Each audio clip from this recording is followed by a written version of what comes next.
आप सुन रहे हैं जगत गुरु तत्वदर्शी संत रामपाल जी महाराज द्वारा लिखित पुस्तक गीता तेरा ज्ञान अमृत का पेज नंबर 53। ओम का जाप ब्रह्म का जाप है, इससे ब्रह्मलोक प्राप्त होता है। यही परम गति ओम के जाप से होती है, जिसे गीता अध्याय 7 श्लोक 18 में अति अनुत्तम अर्थात अश्रेष्ठ कहा है। गीता अध्याय 8 श्लोक 16 में कहा है कि ब्रह्मलोक तक जितने भी लोक हैं, उनमें गए हुए साधक पुनरावृत्ति में हैं, अर्थात ब्रह्मलोक तक गए साधक पुनः जन्म मृत्यु में रहते हैं। इसलिए उपरोक्त गीता अध्याय 18 श्लोक 46, 62, 66, अध्याय 15 श्लोक 4 तथा 17 में किसी समर्थ परमेश्वर की शरण में जाने के लिए कहा है, जो ओम तत् सत नाम का जाप। गीता अध्याय 17 श्लोक 23 में 3 मंत्र ओम तत्सत है। इसमें जो ओम नाम है वह ब्रह्म का जाप है। इसी ब्रह्म को गीता अध्याय 15 श्लोक 16 में अक्षर पुरुष कहा है तथा दूसरा जो अक्षर पुरुष कहा है। अक्षर पुरुष का जाप तत् मंत्र का है, यह सांकेतिक है, तथा गीता अध्याय 15 श्लोक 17 में कहा है कि उत्तम पुरुष तो अन्य पुरुषोत्तम अर्थात सर्वश्रेष्ठ सर्वशक्तिमान पुरुष तो अक्षर पुरुष तथा अक्षर पुरुष से अन्य ही है। उसका मंत्र सत्य है जो सांकेतिक है। उस परमेश्वर अर्थात परम अक्षर ब्रह्म जिसको संत भाषा में सत्य पुरुष कहते हैं, कि उस परम पद अर्थात सनातन परम धाम जिसे संत भाषा में सत्यलोक कहते हैं, में जाने के लिए अर्थात पूर्ण मोक्ष प्राप्त करने के लिए गीता अध्याय 17 श्लोक 23 वाले ओम तत्सत मंत्र का जाप करना होता है। अन्य कोई नाम जाप पूर्ण मोक्ष का नहीं है। तत् सत ये दोनों अन्य मंत्र हैं जो उपदेश लेने वाले को उपदेश के समय ही सार्वजनिक किए जाते हैं। ओम नाम का जाप ब्रह्म यानी अक्षर पुरुष का है, गीता ज्ञान दाता का है। इसकी उपासना ओम नाम के जाप से होती है। ओम नाम के जाप की कमाई अर्थात धार्मिक कर्म ब्रह्म को त्यागने होते हैं। हम पहले बिना तत्व ज्ञान के ओम नाम के जाप की कमाई यानी भक्ति धन ब्रह्मलोक में जाकर समाप्त कर देते थे। पाप यानी कर्ज यानी लोन शेष रह जाते थे। उनको नरक में तथा 84 लाख प्रकार के प्राणियों के शरीर में कष्ट उठाकर भोगा करते थे। अब हम ओम नाम के जाप का भक्ति धन ब्रह्म को त्याग देंगे। इसका फल ब्रह्मलोक में नहीं भोगेंगे, जिसके प्रतिफल में यह ब्रह्म अर्थात अक्षर पुरुष हमारे सर्व पापों यानी कर्ज को समाप्त कर देगा।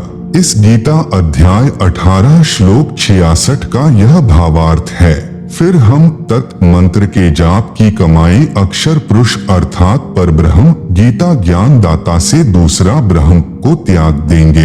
उसका 7 शंख ब्रह्मांड का क्षेत्र है, जिसको पार करके सनातन परम धाम यानी सत्यलोक में जाने का किराया देना होता है। दूसरे शब्दों में टोल टैक्स वह तत् मंत्र के जाप की कमाई से पूरा हो जाता है। फिर सत मंत्र जो सत्य पुरुष परम अक्षर ब्रह्म का जाप है, इसकी कमाई लेकर हम परमेश्वर के उस परम पद में अर्थात सनातन परम धाम यानी सत्यलोक को प्राप्त हो जाएंगे, जहां जाने के पश्चात साधक फिर संसार में कभी नहीं आते। परम शांति अर्थात पूर्ण मोक्ष प्राप्त होता है। आप सुन रहे हैं जगत गुरु तत्वदर्शी संत रामपाल जी महाराज द्वारा लिखित पुस्तक गीता तेरा ज्ञान अमृत का पेज नंबर 54। यह संपूर्ण भक्ति साधना मेरे यानी संत रामपाल दास के पास है। आओ और अपना कल्याण कराओ। यह है यथार्थ गीता के अध्याय 18 श्लोक 66 का अनुवाद। इसलिए कहा है गीता तेरा ज्ञान अमृत। उपरोक्त प्रमाणों से सिद्ध हुआ कि गीता ज्ञान दाता से अन्य पूर्ण परमात्मा है। उसी की शरण में जाने के लिए गीता ज्ञान दाता ने गीता अध्याय 18 श्लोक 62-66 में कहा है, जिस अनमोल गीता ज्ञान को ठीक से न समझकर अज्ञानी व्यक्तियों ने उल्टा अर्थ किया है। लिखा है कि गीता ज्ञान देने वाला अपनी ही शरण में आने को कह रहा है। जैसे किसी व्यक्ति का कार्य मुख्यमंत्री के अधिकार में है और वह मंत्री के पास खड़ा है, मंत्री से विनय कर रहा है कि यह कार्य कर दीजिए। मंत्री बुद्धिमान होता है, वह भ्रमित नहीं करता। वह कहेगा कि यदि आपको यह कार्य कराना है तो आप मुख्यमंत्री के पास जाएं, उनकी कृपा से ही आपका कार्य हो सकता है। उस मंत्री ने एक पत्र लिखकर दे दिया कि आप उस मुख्यमंत्री के पास जाइए, उसकी कृपा से आपका यह कार्य संभव है। कोई व्यक्ति उसका अर्थ करे कि मंत्री जी अपने पास आने को ही कह रहा है तो वह गलत अर्थ कर रहा है। मंत्री के पास से वह व्यक्ति आया ही है।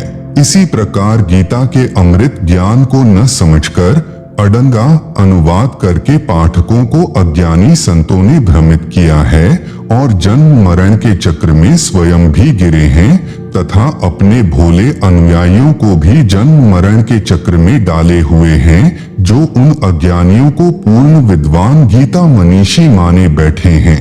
गीता का ज्ञान किसने कहा था, यह पूर्व के प्रश्न उत्तर में स्पष्ट हो चुका है। पढ़े प्रश्न नंबर 1 का उत्तर। प्रश्न 27, परमात्मा साकार है या निराकार?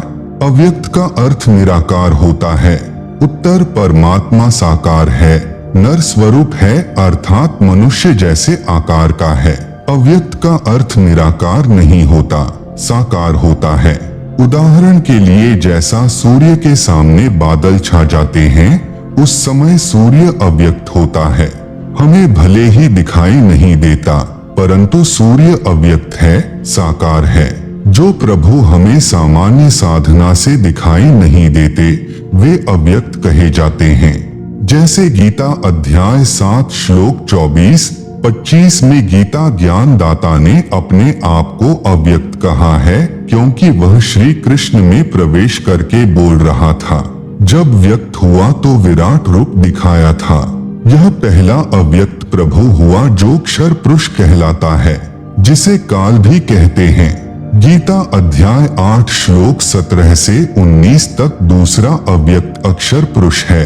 गीता अध्याय 8 श्लोक 20 में कहा है कि इस अव्यक्त अर्थात अक्षर पुरुष से दूसरा सनातन अव्यक्त परमेश्वर अर्थात परम अक्षर पुरुष है।